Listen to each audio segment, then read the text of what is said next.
मैं मीर जादव की उस नस्ल से था जिसमें हाथ में पावर और जुबान में घमंड विरासत में मिलता है। मेरे बाप का शहर में सिर्फ नाम ही नहीं बल्कि उनका दबदबा चलता था। यूनिवर्सिटी में मेरा रौब कुछ ऐसा था कि प्रोफेसर भी मेरी आंखों में आंखें डालकर बात नहीं करते थे और बाकी क्लासमेट्स तो जैसे मेरे साय से भी डरते थे। जब मैं कैंटीन में बैठता तो लोग रास्ता बदल लेते, किसी का हंसना बोलना या अपने हक के लिए आवाज उठाना जैसे मेरी शान के खिलाफ होता था। मैं और मेरे कुछ खास दोस्त जो मेरे इशारों पर चलते थे, यूनिवर्सिटी की हर एक नई एंट्री का अपने ही तरीके से स्वागत करते थे। हम उनकी जिंदगी को मुश्किल बनाने में खूब मजे लेते थे। लड़कों को जबरदस्ती महफिलों में घसीटना, लड़कियों पर ताने कसना, कभी किसी की फाइल छीन लेना, कभी किसी की सीट पर कब्जा करना हमारे लिए बस एक तफरी थी। एक दिन मैं हमेशा की तरह अपनी गैंग के साथ बैठा था जब यूनिवर्सिटी की गैलरी में मुझे एक नई लड़की नजर आई। चेहरे पर कॉन्फिडेंस, आंखों में चमक और चाल में अजीब सा गुरूर था, जैसे सबको नजरअंदाज करके सिर्फ अपने लक्ष्य की तरफ जा रही हो। मेरे दोस्त ने तभी आवाज में कहा, विक्रम भाई लगता है नया शिकार आया है। मैंने गर्दन घुमाकर देखा और हंसा। बहुत दिन हो गए किसी को सही ठिकाने लगाए हुए, आज कुछ तफरी हो जाए। मुझे पता चला कि उसका नाम अदिति है, शहर के एक मिडिल क्लास परिवार की बेटी। सुनने में आया कि वो अपने पिछले कॉलेज में टॉपर रही है, मेधावी थी और चंचल भी।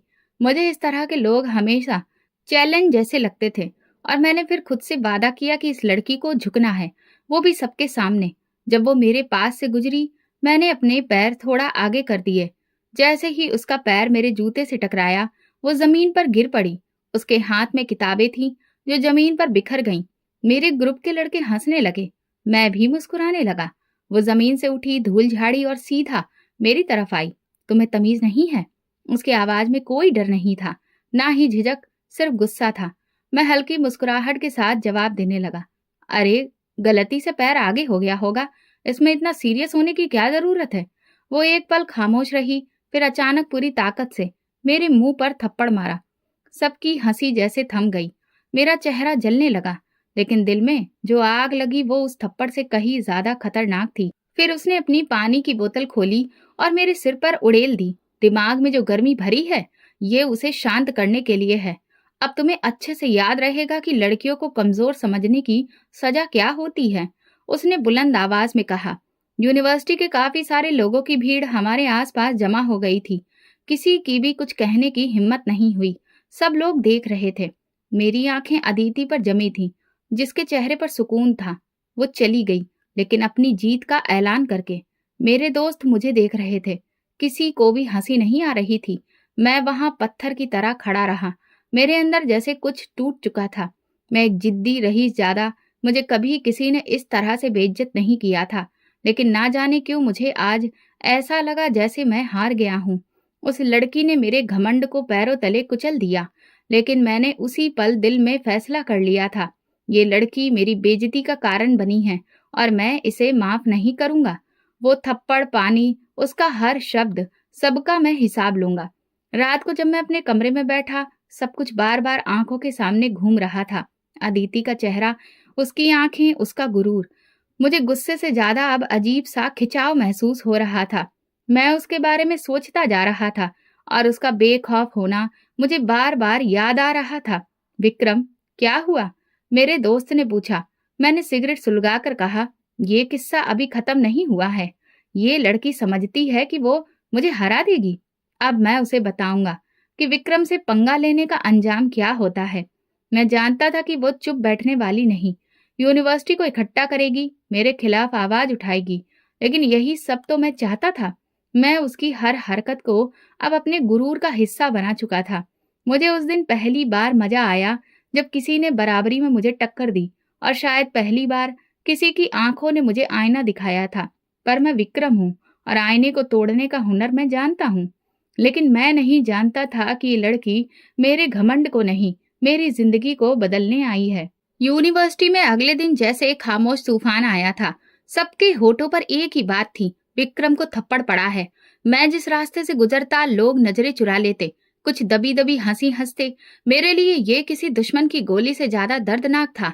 मेरे ग्रुप के लड़के जो हर वक्त मेरी हाँ में हाँ मिलाते थे, अब मुझसे बात करने से भी बच रहे थे। उनकी आंखों में सवाल था। विक्रम भाई, अब क्या करेंगे? लेकिन मैं कुछ नहीं बोला। मेरे अंदर कुछ और ही चल रहा था, लेकिन मैंने चेहरे पर कुछ भी जाहिर नहीं होने दिया। मैंने अगले 2 दिन तक अदिति को नजरअंदाज किया। वो जिस क्लास में जाती, मैं पीछे नहीं जाता। मुझे भरोसा था कि वो खुद मेरे पास आएगी, माफी मांगने शर्मिंदा होकर। लेकिन वो तो अपने काम में व्यस्त रही। लाइब्रेरी जाती, दोस्तों से हंसी मजाक करती, सेमिनार में सवाल जवाब करती, जैसे कुछ हुआ ही ना हो। तीसरे दिन मैंने सोचा उसे इस बात का अंदाजा दिलाना पड़ेगा कि मैं यहाँ कौन हूँ। मैंने अपनी पावर दिखाने का फैसला किया। एडमिन ब्लॉक गया, अदिति की फाइल निकलवाई, उसके क्लासेस, असाइनमेंट्स, मार्क्स सब कुछ नोट किया। फिर उसके कोर्स के लेक्चर्स से भी मिला। सर, इस लड़की का व्यवहार बहुत बुरा है। ये बहुत बदतमीज है। क्लास में डिसिप्लिन भी नहीं रखती। अगर कहीं शिकायत दर्ज हो जाए। मैंने बात अधूरी छोड़ी। लेक्चरर ने उलझकर कहा, लेकिन वो तो क्लास की सबसे एक्टिव स्टूडेंट है। मैं मुस्कुराया। एक्टिव होना और बेइज्जती करना दो अलग बातें हैं सर। आप तो समझदार आदमी हैं। वो बात समझ गए। अगले हफ्ते अदिति को एक वार्निंग नोटिस मिल गया कि उसके क्लास में गैर जिम्मेदार व्यवहार की शिकायत आई है। वो नोटिस यूनिवर्सिटी के नोटिस बोर्ड पर चिपका हुआ था ताकि हर कोई देख सके। मैं वहीं पास में खड़ा था। जब अदिति ने नोटिस पढ़ा, उसके माथे पर बल पड़े और आंखों में एक चमक आई, जैसे वो समझ गई हो कि ये मेरा काम है। लेकिन ना तो वो मेरे पास आई और ना ही कोई सफाई दी। जैसे मेरे हर बार से पहले ही उसने ढाल तैयार कर रखी हो। मेरे लिए ये और भी बर्दाश्त करना मुश्किल हो गया था। मैंने उसके ग्रुप के एक लड़के को अपने पास बुलाया, जो अदिति के काफी करीब था। यार सुनो, वो लड़की अपने आप को क्या समझती है? अगर मुझसे कोई दिक्कत है तो सामने आकर बात करे। क्या तुम इस बारे में उससे पूछ सकते हो? उसने कंधे उचकाए। सर, वो किसी से बात नहीं कर रही। पिछले 2 दिन से बिल्कुल खामोश है। उसकी बात सुनकर मैं गंभीरता से सोचने लगा। शायद ये मेरे वार का असर है। लेकिन अगले दिन जब मैं यूनिवर्सिटी आया तो अजीब सा सन्नाटा महसूस हुआ। अदिति नजर नहीं आई, ना लाइब्रेरी में, ना क्लासेस में, ना कैंटीन में। मैंने एक लड़की से पूछा, आज अदिति नहीं आई? उसने कहा, अरे आपको नहीं पता, उसने यूनिवर्सिटी छोड़ दी। मेरी सांसें रुकने लगीं। क्या? छोड़ दी? क्यों? पता नहीं। कह रही थी घर वालों को कुछ परेशानी है। मैं वहीं बैठ गया। ऐसा लगा जैसे मैदान खाली हो गया हो। जो जंग लड़नी थी, वो कॉम्पिटिटर ही गायब हो गया था। ये जीत नहीं थी, ये बेचैनी थी। मेरी जंग अधूरी रह गई थी। मैंने एडमिन से उसका एड्रेस निकलवाया, नंबर निकालने की कोशिश की, लेकिन नाकाम रहा। फिर मैंने उसके एक दोस्त को कॉल किया, जो कभी उसके साथ कॉफी पीती थी। तुम्हें कुछ पता है कि वो कहाँ गई? विक्रम, छोड़ दो। वो तुमसे बात नहीं करना चाहती। उसने खुद कहा था कि तुम जैसे लोगों से दूर रहना ही ठीक है।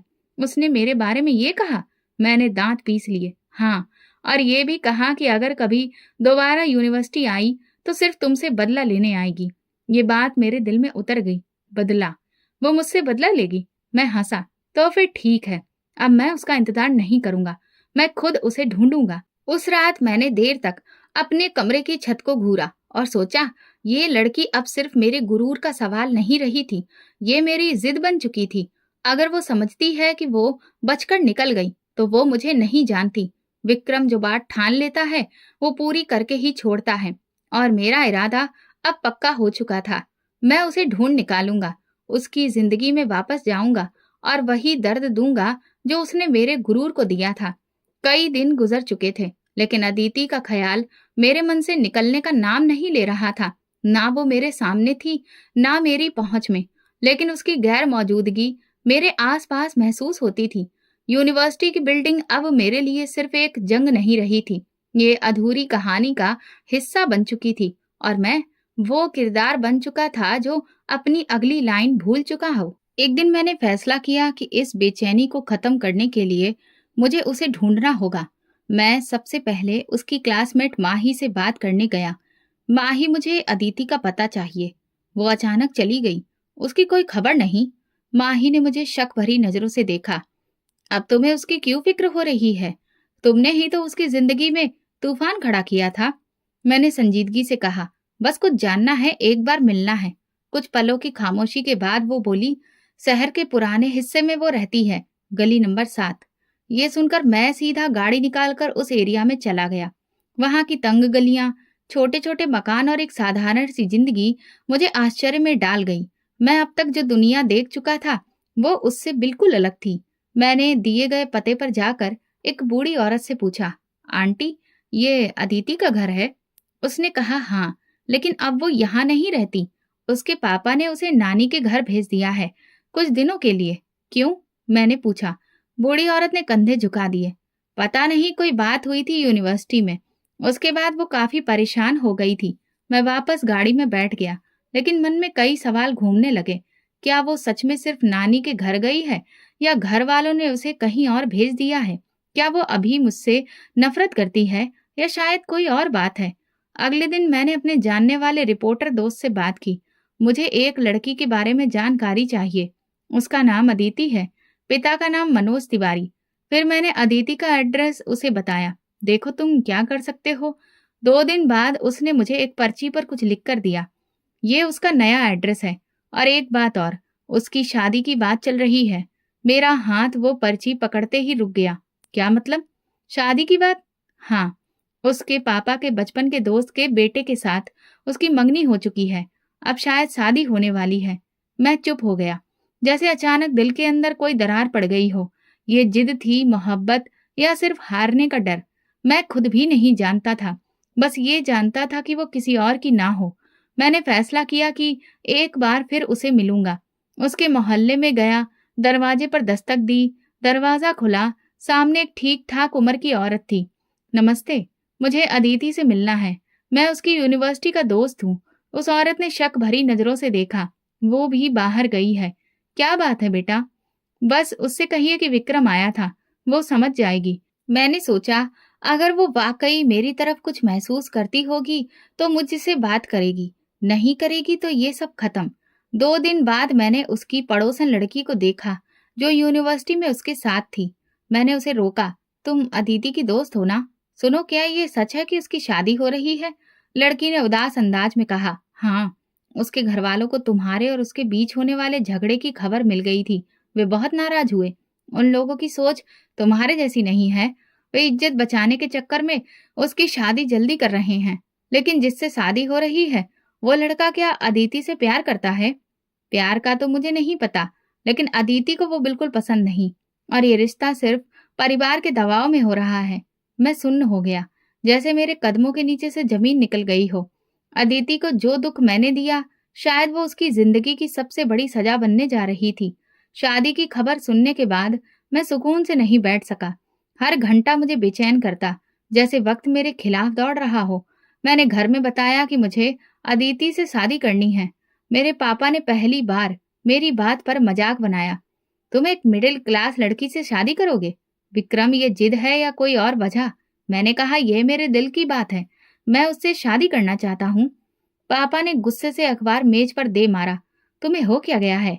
हमारी इज्जत, हमारा डर, रुतबा सब छोड़कर तुम एक लड़की के पीछे पागल हो गए हो? मैं अपने कमरे में चला गया। मुझे अंदाजा था कि यह आसान नहीं होगा, लेकिन मैं पीछे हटने वाला नहीं था। अगले दिन मैंने अदिति के मोहल्ले का रुख किया। गली के नुक्कड़ पर वही पड़ोसन लड़की मिली। मैंने उसे रोका। बस एक मैसेज देना है। अदिति से कहो मुझे एक बार मिले। लड़की ने इनकार किया। वो नहीं मिलेगी। उसके माँ बाप ने सख्ती से मना किया है। और वैसे भी शादी की तारीख तय हो चुकी है। कब है शादी? अगले हफ्ते। मेरे कदम वहीं जम गए। एक हफ्ता सिर्फ 7 दिन थे मेरे पास। मैं अगले ही दिन अदिति के घर के पास बाजार में उसे देख बैठा। उसके साथ उसकी माँ थी।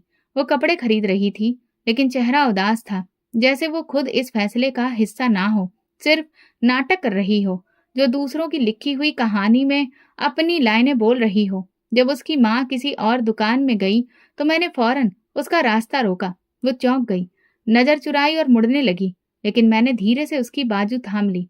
अदिति, एक बार मेरी बात सुन लो प्लीज। उसने नजरें उठाकर मुझे देखा। विक्रम, तुम यहाँ क्यों आए हो? इसलिए कि मैं तुमसे प्यार करता हूँ। इस शादी को मत होने दो।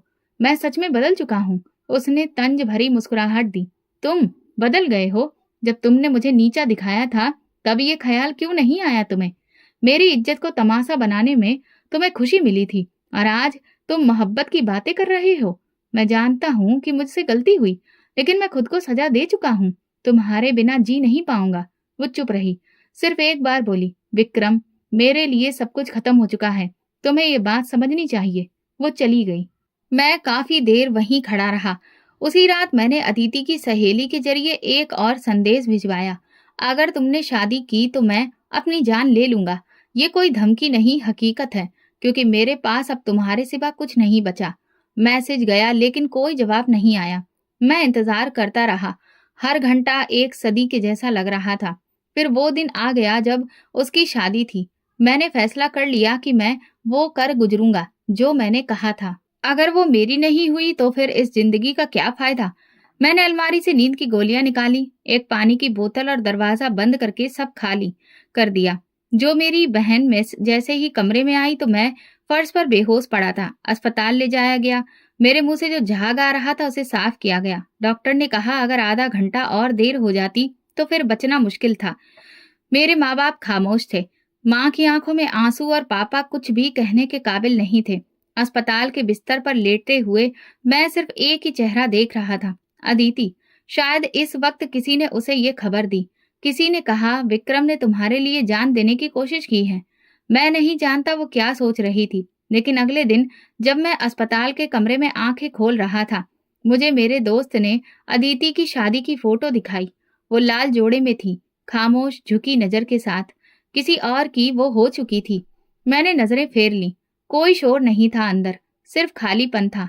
मैं हार गया था, शायद अदिति से, शायद खुद से। अस्पताल से वापसी के बाद मेरे आसपास का माहौल बदल चुका था। माँ बाप की नजरें मुझ पर और ज्यादा गहरी हो चुकी थी। मैंने भी खामोशी ओढ़ ली, ना दोस्तों से मेल जोल रखा और ना घर वालों से बहस की। दिन का ज्यादातर वक्त कमरे में गुजरने लगा, लेकिन अंदर कहीं एक उलझन थी जो चैन से बैठने नहीं देती थी। खुद को व्यस्त रखने के लिए मैंने अपने पापा का ऑफिस ज्वाइन करने का फैसला किया। उन्होंने देखा तो जैसे उन्हें यकीन नहीं हो रहा था। पक्का? तुम ऑफिस में जाओगे? वक्त बर्बाद नहीं करोगे? हाँ। मैं अब और अपना समय खराब नहीं करना चाहता। फिर वो चुप रहे, लेकिन उनकी आंखों में उम्मीद की चमक आ गई। शायद उन्हें लगा कि मैं जिंदगी की तरफ लौटने लगा हूँ, लेकिन सच्चाई इससे बिल्कुल अलग थी। ऑफिस का माहौल मेरे लिए नया था। रिपोर्ट्स, फाइल्स, मीटिंग्स, सब कुछ एक अलग दुनिया थी। मैं उन कामों में व्यस्त रहने की कोशिश करता, लेकिन ध्यान अक्सर कहीं और चला जाता। एक दिन ऑफिस में दोपहर का वक्त था। मैं लॉबी में खड़ा मोबाइल पर मैसेज देख रहा था जब एक कपल अंदर आया। उस आदमी ने नेवी ब्लू शर्ट पहन रखी थी और साथ वाली लड़की ने हल्की गुलाबी रंग की साड़ी। उन दोनों को देखकर मैं कुछ लम्हों के लिए पत्थर हो गया। वो अदिति थी, अपने पति के साथ। सामने वाले काउंटर पर वे किसी से बात कर रहे थे। उसका पति काफी खुशमिजाज लग रहा था। हाथ में फाइलें थी। वो बार बार अदिति से राय लेता, हंसता, कुछ लिखता, फिर आगे बढ़ता। अदिति खामोशी से साथ खड़ी थी, लेकिन उसकी मौजूदगी मेरे अंदर एक अजीब हलचल पैदा कर रही थी। मैंने खुद को संभाला और पीछे जाकर अपनी सीट पर बैठ गया। दिल चाह रहा था बाहर निकल जाऊं, लेकिन आंखें बार बार दरवाजे की तरफ उठती। कुछ ही देर बाद वे दोनों मेरे डेस्क के पास से गुजरे। उनकी नजरें मेरी तरफ नहीं उठी, लेकिन मैंने साफ देखा, अदिति ने मुझे पहचान लिया था। एक कलीग ने आकर बताया, सर, जो लोग आए थे वो आपकी नई समिति के पार्टनर हैं। उनकी वाइफ का नाम अदिति है। शायद आप जानते हो। हाँ, जानता हूँ। बस इतना कहकर मैं चुप हो गया। उसी रात मैं देर तक ऑफिस में बैठा रहा। सब जा चुके थे, सिर्फ मैं था और मेरा अकेलापन। अगले दिन मैंने उस प्रोजेक्ट की सारी फाइलें मंगवाई जिसमें वो इंसान शामिल था। उसका नाम अमर था। उसके बारे में पढ़ा, उसका बिजनेस प्रोफाइल निकलवाया। पता चला कि वो मिडिल क्लास फैमिली से तरक्की करके एक कामयाब बिजनेसमैन बन चुका है। इज्जतदार, ईमानदार और खानदानी लोग उसकी तारीफ करते थे। दिल में कुछ और उलझन होने लगी। मैंने एक कलीग से पूछा, अमर अपनी वाइफ को साथ क्यों लाया था कल? कह रहा था कि वाइफ की एडवाइस बहुत जरूरी होती है। वो अपना हर फैसला अपनी पत्नी से सलाह लेकर करता है। ये सुनते ही मुझे जैसे किसी ने आईना दिखा दिया हो। मैं जिसे कमजोर और आम समझता था, वो आज किसी के फैसलों में शामिल थी, इज्जत के साथ, मोहब्बत के साथ, और मैं सिर्फ एक अतीत था। मैंने अगले हफ्ते में अमर से एक मीटिंग रखी। मकसद सिर्फ एक था, उसे करीब से जानना। मीटिंग में वो खुलकर बात करता रहा, अपने प्रोजेक्ट्स और एम्बिशंस के बारे में बताता रहा। मैं सुनता रहा। सिर हिलाता रहा, लेकिन अंदर ही अंदर किसी और जंग में उलझा हुआ था। जब वो जाने लगा तो मैंने कहा, अमर साहब, आपकी पत्नी बड़ी खुशनसीब है जो आप जैसे पति उन्हें मिले हैं। वो मुस्कुराया। नहीं, लकी तो मैं हूं जो अदिति जैसी समझदार और वफादार पत्नी मिली है। ये सुनकर मेरा दिल और डूब गया। अदिति के नाम किसी और के फक्र से जुड़ा सुनना मेरे लिए किसी हार से कम नहीं था। मैं समझ चुका था कि अगर अदिति को दोबारा अपनी जिंदगी में लाना है तो अमर के होते हुए उस तक पहुंचना मुमकिन नहीं। उसके आसपास मौजूद दीवारों को कमजोर करना पड़ेगा, और उन दीवारों में सबसे मजबूत अमर ही था। वो उसका पति था, उसका रखवाला, उसका भरोसा। मुझे वही भरोसा तोड़ना था।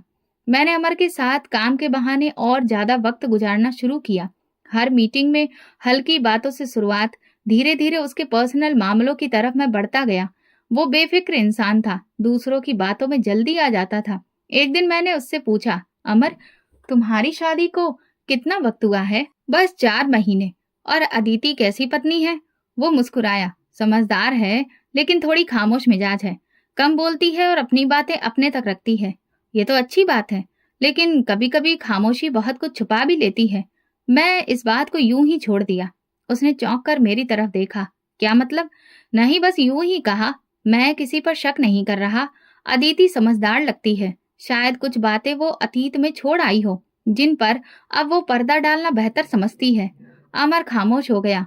मैंने बात बदल दी, लेकिन शक का बीज बो चुका था। अगले दिन मैं ऑफिस की कैंटीन में अमर को अकेले बैठा देखा। उसके पास जाकर बैठ गया। वो उलझा हुआ लग रहा था। सब ठीक है? हाँ, बस थोड़ा सा टेंशन है। कभी कभी लगता है कि अदिति दिल से मेरे साथ नहीं है। शायद वो किसी और को नहीं भूल पाई है। मैंने नरमी से कहा, जैसे सिर्फ हमदर्दी का इजहार कर रहा हूँ। क्या तुम कुछ जानते हो विक्रम? अरे नहीं यार, बस अंदाजा है। यूनिवर्सिटी में कुछ सुना था, लेकिन तुम्हें बताना ठीक नहीं समझा। अब बताओ। वो जिद पर आ गया। यूनिवर्सिटी में उसका किसी के साथ झगड़ा हुआ था। वो लड़का उसके पीछे दीवाना हो गया था। सुना है उसने खुद की जान लेने की भी कोशिश की थी। बहुत सी बातें थीं, लेकिन मुझे लगा शादी के बाद सब खत्म हो गया होगा। अमर की आंखों में उलझन दिखने लगी। वो लड़का कौन था? मैं हंसा। अरे यार, रहने दो। वो बातें पुरानी थीं, और मैं ही चाहता था कि तुम दोनों के बीच कुछ हो। यही वो बात थी जिसने उसके दिल में शक का कांटा गाड़ दिया। अगले कुछ दिनों में मैंने और भी कुछ बातों को छेड़ना शुरू किया। अदिति आजकल कुछ उलझी उलझी लगती है। तुमने महसूस नहीं किया? या फिर याद है, तुमने कहा था वो मोबाइल बहुत कम इस्तेमाल करती है।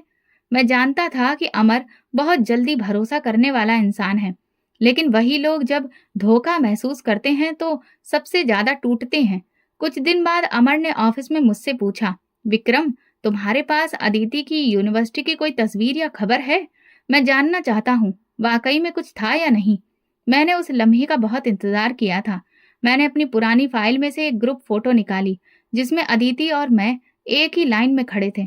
तस्वीर तो साधारण थी, लेकिन वक्त और माहौल ने उसे खास बना दिया था। बस एक यादगार है, बाकी तुम खुद अंदाजा लगा लो। उसी शाम मुझे पता चला कि अमर और अदिति के बीच पहली बार तीखी बहस का झगड़ा हुआ। अमर ने सवाल किया और अदिति ने सफाई दी, मगर शक के एक बार जन्म लेने के बाद हर सच और हर बात झूठ लगने लगती है। अगले दिन अमर ऑफिस आया तो खामोश था। मैंने कुछ नहीं पूछा, उसे खुद ही कहना था, विक्रम, तुम ठीक थे। शायद मैंने बहुत जल्दी भरोसा कर लिया। अदिति मुझसे कुछ छुपा रही है। मुझे अफसोस है कि तुम्हें ये सब सुनना पड़ा, लेकिन सच्चाई जानना जरूरी था। इस हफ्ते मैं अदिति को पहली बार अकेले देखा, एक पार्किंग लॉट में। वो गाड़ी में बैठी थी, आंखें नम थी। शायद अमर ने उसे दोबारा कुछ कहा होगा, या फिर शक ने उसकी जिंदगी में जहर घोल दिया। मैंने दूर से देखा और दिल में सोचा, ये तो सिर्फ शुरुआत है। अब वो टूटेगी, और जब वो पूरी तरह से बिखर जाएगी तब मैं सामने आऊंगा, जैसे एक मसीहा आता है। ऑफिस में काम के दौरान एक दिन अमर मेरे कैबिन में आया। थका हुआ चेहरा, आंखों में बेयकीनी, हाथ में फाइल थी, लेकिन वो मेज पर रखने की बजाय मेरे सामने खड़ा रहा। विक्रम, क्या तुम वाकई में समझते हो कि कुछ लोग शादी के काबिल नहीं होते? मैंने आंख उठाकर उसे देखा। ये बात तो इस पर डिपेंड करती है कि शादी मोहब्बत पर हुई थी या सिर्फ मजबूरी पर। अमर कुर्सी पर बैठ गया। वो चुप रहा, फिर बोला, मैंने उसे तलाक दे दिया है। मेरे दिल में जैसे एक लहर सी दौड़ गई। मैं बड़ी मुश्किल से अपनी मुस्कुराहट को रोक पाया और फिर बड़े ही संजीदगी लाते हुए लहजे में बोला, मुझे लगता है तुमने सोच समझकर फैसला किया होगा। हाँ, बहुत सोचा। तुम्हारे बताए कुछ इशारे और अपनी शर्तों, उन सब ने हमें एक ऐसी हद तक पहुंचा दिया जहां वापसी मुमकिन नहीं रही। अदिति के व्यवहार में हमेशा एक दूरी थी। वो मेरे साथ थी लेकिन दिल कहीं और था। मैं तुम्हारे साथ हूं अमर, अगर कभी किसी मदद की जरूरत हो तो। नहीं, अब किसी चीज की जरूरत नहीं। मैंने फैसला कर लिया है। अमर उठकर चला गया और मेरे मन में सिर्फ एक आवाज गूंजी, अदिति अब आजाद है। मैं जानता था अब वक्त बर्बाद नहीं करना चाहिए। वो पल आ चुका था जिसका मैं महीनों से इंतजार कर रहा था। एक बार फिर मैंने पापा के सामने बात छेड़ी, पापा मुझे अदिति से शादी करनी है। इस बार वो तलाकशुदा है, लेकिन मैं उसे अपना नाम देना चाहता हूँ। पापा ने मेज पर जोर से हाथ मारा। तुम्हें हो क्या गया है विक्रम? पहले भी रोका था और अब तो वो तलाकशुदा है। क्या दुनिया में लड़कियां खत्म हो गई हैं? दुनिया जो भी कहे, मुझे कोई परवाह नहीं। आप सिर्फ इतना समझिए कि ये मेरी जिंदगी का सवाल है। माँ भी कमरे में आ गई। विक्रम बेटा, लोग क्या कहेंगे? हमारी हैसियत, इज्जत। अगर आपको मेरी जिंदगी की फिक्र है तो बस एक बार मेरा साथ दे दीजिए। मैं किसी से नजर नहीं चुराऊंगा। खुलेआम सबके सामने शादी करना चाहता हूँ। उन दोनों की खामोशी अब मेरे हक में आ चुकी थी। आखिरकार जब मैंने 3 दिन तक खाना छोड़ रखा और उनके सामने बोलना बंद कर दिया तो पापा ने एक शाम कहा, ठीक है, रिश्ता लेकर चलते हैं, लेकिन याद रखना, अब की बार अगर कोई गलती हुई तो हम तुम्हें कभी माफ नहीं करेंगे। मैंने इस बात पर सिर हिलाया। मुझे किसी माफी की जरूरत नहीं थी, क्योंकि ये सब मेरे प्लान का ही हिस्सा था। 2 दिन बाद हम अदिति के घर गए। दरवाजा उसकी माँ ने खोला। पापा ने कुछ औपचारिक बातें की और फिर कहा, हम रिश्ता लेकर आए हैं। हमारे बेटे को आपकी बेटी से शादी करनी है। उसके पापा कुछ देर चुप रहे, फिर बोले, हमें हैरत है, पहले भी यही लड़का था जिसकी वजह से हमारी बेटी बदनाम हुई और अब वही शादी भी करना चाहता है। पापा ने तुरंत जवाब दिया, इस बार हम खुद आए हैं और आपको इज्जत से बेटी का हक देना चाहते हैं। उनके चेहरे पर नरमी आ गई। अदिति खुद क्या चाहती है? कमरे के कोने में बैठी अदिति चुपचाप सब कुछ सुन रही थी। उसे बुलाया गया। वो सामने आई, सिर झुकाए हुए, धीरे से बोली, अगर पापा तैयार हैं तो मुझे कोई ऐतराज नहीं है। ये शब्द मेरी जीत का डंका बजा रहे थे। मैं जानता था उसकी हाँ में सच्चाई नहीं थी, शायद थकान थी, लेकिन मुझे उसकी थकान से कोई मतलब नहीं था। मुझे तो बस शादी करनी थी। वापसी पर पापा खामोश गाड़ी में बैठे हुए थे। फिर बोले, विक्रम, हमने तुम्हारी जिद मान ली। अब ये रिश्ता इज्जत से निभाने की कोशिश करना। उस रात मैंने अदिति को मैसेज किया, शादी से पहले का पहला मैसेज। तुम्हारे बगैर जीना मुश्किल लगता है। तुम्हारी खामोशी ने मुझे जिता दिया। बस थोड़ा और सब्र, तुम अब मेरी होने वाली हो। उसने जवाब नहीं दिया, लेकिन मुझे उसकी खामोशी का मतलब पता था। हमारी मंगनी बहुत सादगी से हुई, ना कोई शोर, ना कोई रस्मों की भरमार।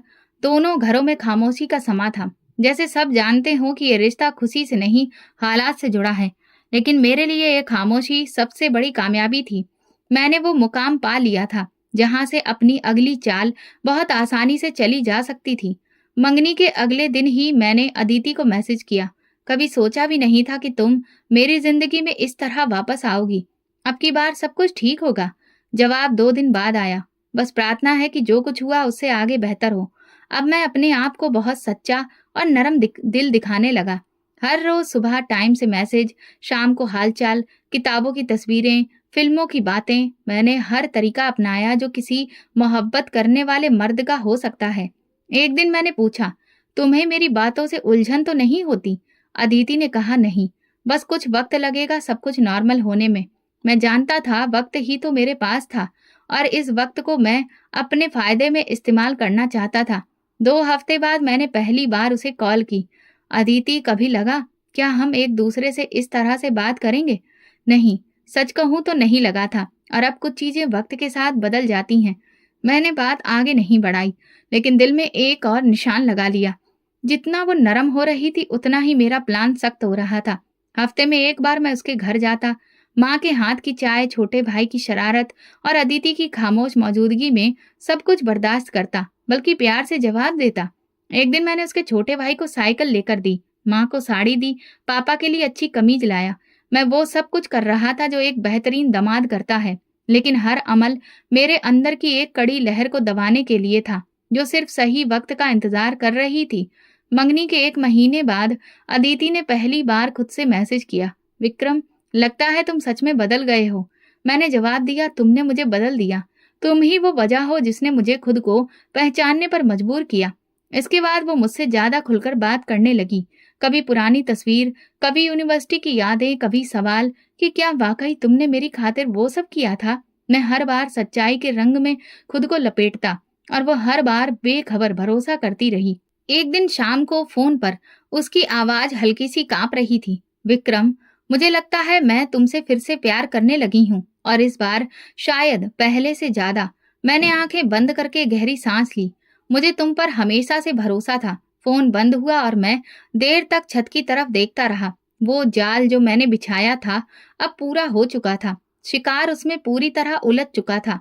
अगले दिन मैंने अपने पुराने दोस्त से मुलाकात की, जो मेरी हर बात जानता था। उसे सब कुछ बताया। अब तो वो पूरी तरह से मेरे काबू में है। बस शादी की तारीख तय हो जाए, फिर वही होगा जो बरसों पहले होना चाहिए था। दोस्त ने हंसते हुए कहा, कमाल है विक्रम, तुमने तो दिल ही तोड़ दिया। नहीं, अभी दिल नहीं टूटा। अभी तो सिर्फ मोहब्बत का खोल चढ़ाया है। दिल तो उस दिन तोड़ूंगा जब वो सोचेगी कि वो सच में खुश है, और मैं उससे वो सब छीन लूंगा। मेरी हर मुस्कुराहट, हर वादा, हर मोहब्बत भरा जुमला सब धोखा था। वो धोखा जो मैंने अपने गुरूर को खुश करने के लिए रचाया था। अदिति पूरी तरह से मेरे कंट्रोल में थी। वो जो कभी मेरे खिलाफ सबके सामने खड़ी थी, अब मेरी एक कॉल पर मुस्कुरा देती थी। शादी का प्रोग्राम बिल्कुल साधारण था। ऐसा लग रहा था जैसे सबने एक दिशा पकड़ ली हो, लेकिन मेरे अंदर एक और ही तरह की सुकून की लहर दौड़ रही थी। वो सुकून जो किसी आज के मुहाने पर खड़े होकर मिलता है, वो आग जैसे मैं बरसों से पाल रहा था। शादी के वक्त मैं बहुत खुश था, जिसे दूसरे शायद मेरी किसी और खुशी की वजह समझ रहे थे, लेकिन मेरे लिए ये किसी पुरानी दुश्मनी की जीत का ऐलान था। रात गए अदिति मेरे कमरे में आई। दुल्हन का लिबास, माथे पर छोटी सी बिंदी, हाथ में चूड़ियों की खनक, सब कुछ वैसा ही था जैसे किसी फिल्म का नजारा होता है। लेकिन मेरी कहानी की स्क्रिप्ट कुछ और ही लिखी जा चुकी थी। मैं बेड पर टेक लगाए बैठा था। जैसे ही वो पास आकर बैठने लगी, मैं सीधा होकर बैठ गया। तुम्हें लग रहा होगा कि तुमने सही फैसला किया है, मैंने उसकी तरफ देखे बिना कहा। वो चौंकी, लेकिन फिर खुद को संभाल कर बोली, मैंने सिर्फ वक्त के फैसले को अपना लिया है। वक्त नहीं, तुमने मेरी मर्जी को ठुकराया है, और आज मैं तुम्हें वो तोहफा देने वाला हूँ जो शायद किसी पति ने अपनी पत्नी को ना दिया हो। उसके चेहरे पर सवाल था। क्या मतलब? मैं हंसते हुए बोला, मुंह दिखाई का तोहफा जो तुम्हें सुबह मिलेगा और तुम हैरान रह जाओगी। वो कुछ कहने लगी, लेकिन मैंने जेब से एक नेकलेस निकाला और उसके गले में डालने की कोशिश की, फिर एक झटके से खींच लिया। वो लड़खड़ा गई, आंखों में दर्द के आंसू भर आए। ये कैसा मजाक है? उसने रोते हुए पूछा। ये मजाक नहीं, ये तो शुरुआत है। तुम्हें याद है, तुमने सबके सामने मुझे बेइज्जत किया था। आज उसी बेइज्जती का पहला अंजाम तुम्हें मिला है। वो पीछे हटने लगी, लेकिन मैंने उसका हाथ मजबूती से पकड़ लिया। यहाँ से बाहर जाने के बारे में सोचना भी मत। शादी करके लाया हूँ, तुम पर पूरा हक है मेरा। विक्रम, तुम होश में तो हो? उसकी आवाज कांप रही थी। होश? उसी दिन था जब तुमने सबके सामने मुझे थप्पड़ मारा था। अब मेरा वक्त है। तुमने मेरे गुरूर को तोड़ा था, अब तुम्हें टूटना पड़ेगा। वो कोशिश करती रही खुद को छुड़वाने की, लेकिन मैंने कमरे का दरवाजा बंद कर दिया। उसकी सिसकियां दीवारों से टकरा रही थी, लेकिन मेरी सोचने समझने की क्षमता खत्म हो चुकी थी। मुझे जाने दो विक्रम, प्लीज। मैं तुमसे माफी भी मांग चुकी हूँ। क्या तुम्हें अब भी सुकून नहीं मिला? अभी कहाँ मिला है? अभी तो रात शुरू हुई है। तुम्हें वो सब कुछ महसूस करना है जो मैंने सहा, बल्कि उससे भी ज्यादा। रात का हर लम्हा उसके लिए एक कैद खाना बन गया। मैंने उसे मानसिक रूप से ही नहीं, हर तरह से तोड़ देने की पूरी कोशिश की। सुबह जब वो नींद में टूटी हुई बिस्तर के कोने में बैठी थी, मैंने साइड टेबल से एक फाइल निकाली। ये है तुम्हारा मुंह दिखाई का तोहफा। उसने कांपते हाथों से फाइल खोली। तलाक के कागज। तुम ये क्या कर रहे हो विक्रम? क्योंकि तुम सिर्फ मेरे अहंकार का शिकार थी। मुझे तुमसे कभी प्यार नहीं था। ये सब एक प्लान था, और तुम उस प्लान का हिस्सा। वो कुछ कहने के काबिल ही नहीं रही। उसकी आंखों से लगातार आंसू बहते रहे, और चेहरे पर ऐसा सदमा था जो कि शब्दों से बयान ही नहीं हो सकता था। याद है, तुम खुद को बहुत समझदार समझती थी, टॉपर, बागी। आज देख लो, तुम भी एक मोहरा बनकर रह गई हो। और हाँ, ये पैसे ले लो, तुम्हारी कल रात की कीमत।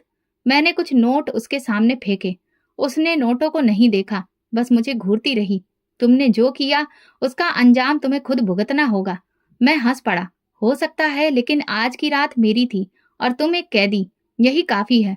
वो खामोशी से उठी, नेकलेस जो उसकी गर्दन में लटका था उसे खोला और मेज पर रखा, फिर दरवाजा खोलकर बाहर चली गई। मैंने एक लंबी सांस ली और खुद से कहा, ये तो सिर्फ शुरुआत है। सुबह जब मेरे माँ बाप ने दरवाजा खोला तो अदिति जा चुकी थी। ना कोई सामान, ना कोई बात, सिर्फ वो पैसे मेज पर रखे थे जो मैंने कल रात फेंके थे, और साथ में वो नेकलेस जो शादी की रात जबरदस्ती पहनाया था।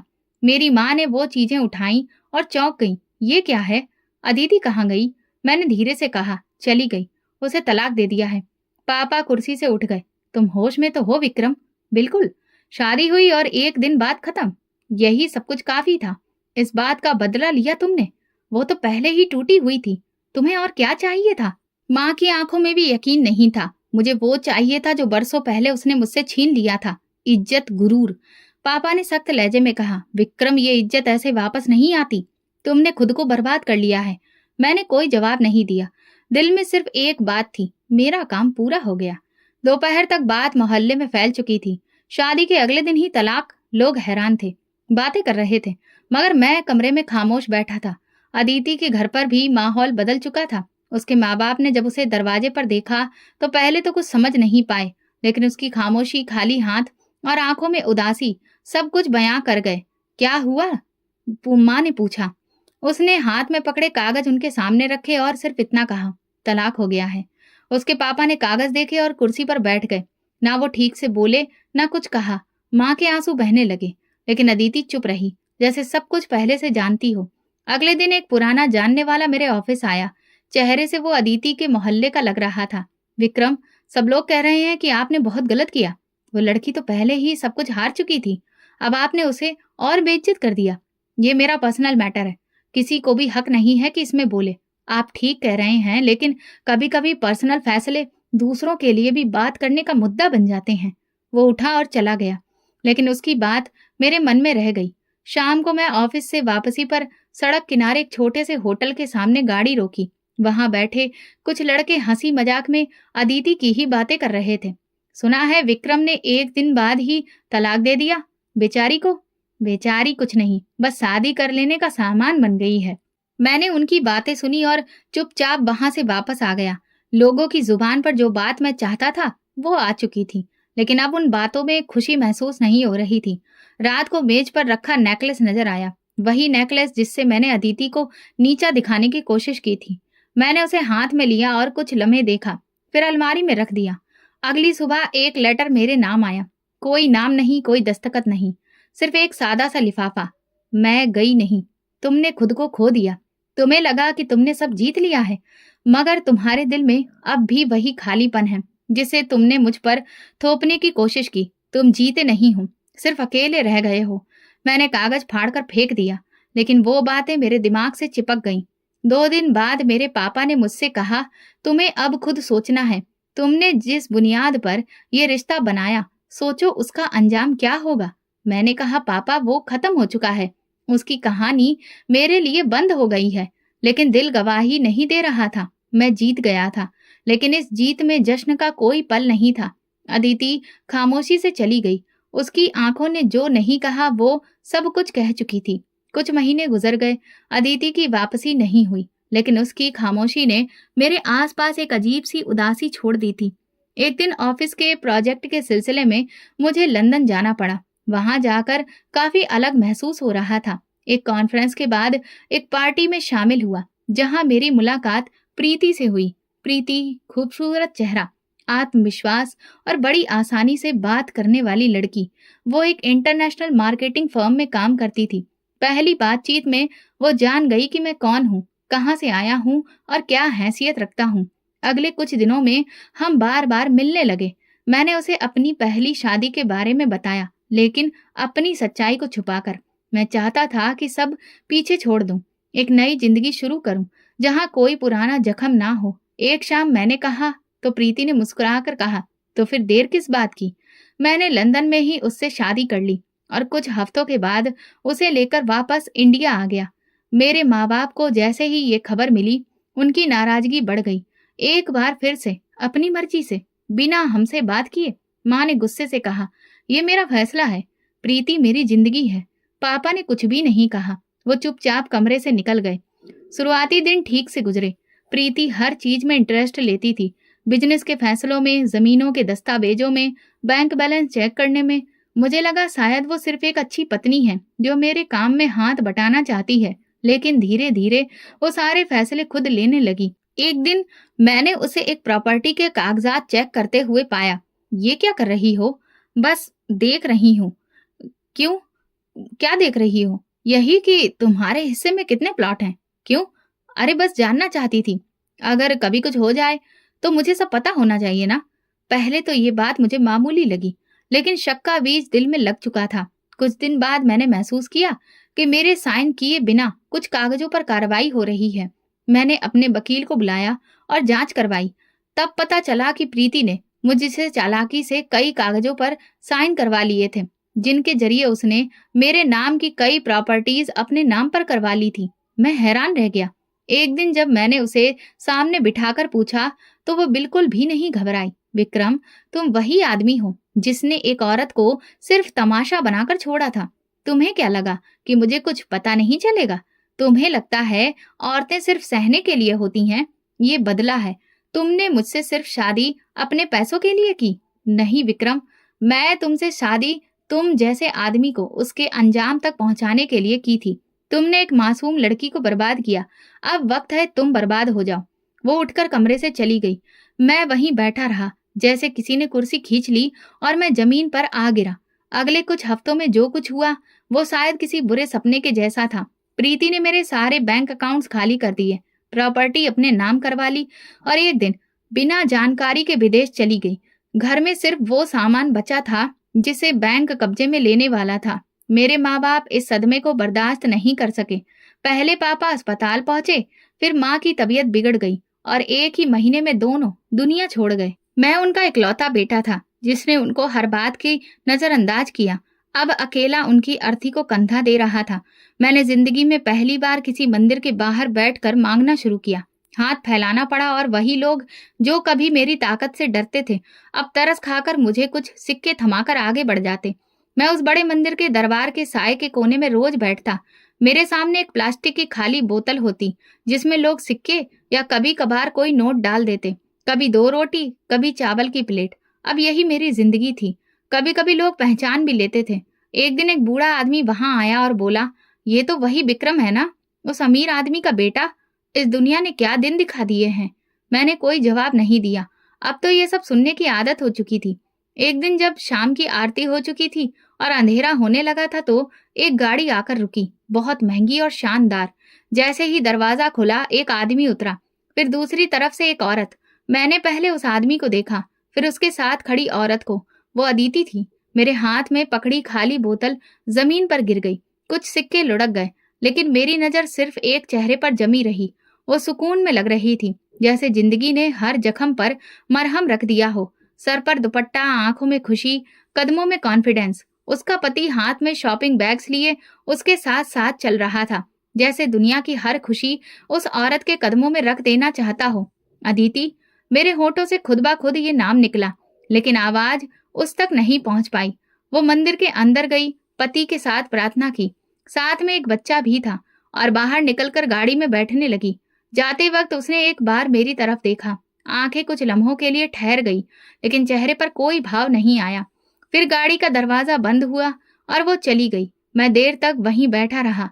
ना तो हाथों में अब कोई सवाल था, ना दुआ, बस खालीपन था। अगले दिन मैंने किसी जानने वाले से पूछा, वो कौन था अदिति के साथ? अरे तुम्हें नहीं पता, वो बिजनेस टाइकून सिद्धार्थ मल्होत्रा है।